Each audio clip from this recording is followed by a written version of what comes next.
Animal cruelty is not to be ignored, and the indication could be a lot worse. Research has shown it usually does not end at the family pet or a stray in the city. Things could escalate into violent crimes or domestic abuse. I took an in-depth look on the connection between animal abuse and domestic violence. We see animal abuse and animal neglect every day. Those who work with the animals are affected most. I feel really bad for the animals, and the cruelty is just bad. You know, it's heart-wrenching, you know. It does hurt. Some of these animals make it. A bunch of teenagers stoned the dog, and she was in really bad shape, and brought her in, and they sent her to the vet. Now she's adopted out, got a beautiful home. Others don't. A 200-pound man beating a dog with a bat, a little miniature pinscher, and basically half of the dog's body was broken. And then there are the extreme cases, like the 2009 case involving Phoenix, a young pit bull who was doused with gasoline and set on fire in the streets of Baltimore. It was awful. I mean, it's absolutely horrendous what people did to her. She was a very sweet dog. Even under the pain that she was in, the obvious pain, I mean, her whole body was just burnt. And there were pieces of skin hanging off of her, her lip was hanging down. Even with all of that, she still wagged her tail at us, came up to us, leaned up against us, looking for comfort. And because of that, because of her will to live and to be kind back to people, that we thought we would try to treat her. And it's heartbreaking. I don't even know how to really describe the feeling that we have when you see something like that. And after days of treatment, Phoenix did not survive, and the city realized something had to be done.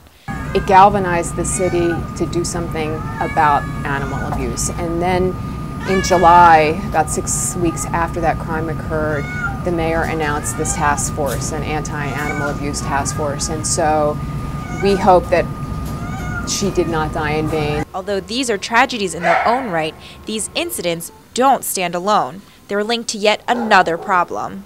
Women in domestic violence shelters say that the perpetrators of their abuse have also maimed or killed animals.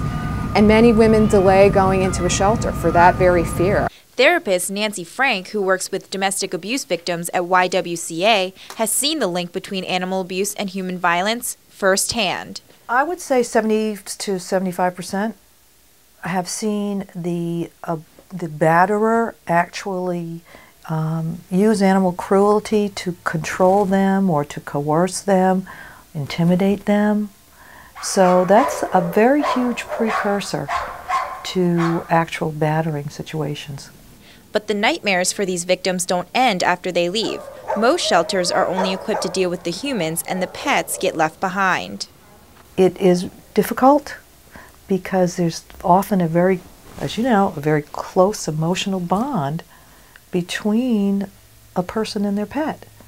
And particularly close when the victim is being battered and their only place they can go to is for comfort is their pet. So it's difficult to convince someone to leave that object of love behind. And so it starts with animals. You have to stop animal abuse if you want to stop human violence. Study after study has shown that people who engage in animal violence are so much more likely to commit human violence in the future. It's not what's next, it's who's next. The Anti-Animal Abuse Task Force is stepping in. Our biggest accomplishment is that we've raised awareness. We're seeing the police investigate these crimes a lot more seriously, and the case is being prosecuted. We're also talking to judges about this link between animal abuse and human violence. And hopes the rest of the country does the same. While we may never be able to stop animal abuse entirely, I think Baltimore can become a model for the nation in terms of how you treat our most vulnerable crime victims. Barks Animal Shelter takes in 12,000 homeless animals every year. Of those animals, Barks is able to find 3,000 of them permanent homes. But officials say it's almost impossible to know exactly how many are abused because it's hard to find witnesses to the crimes.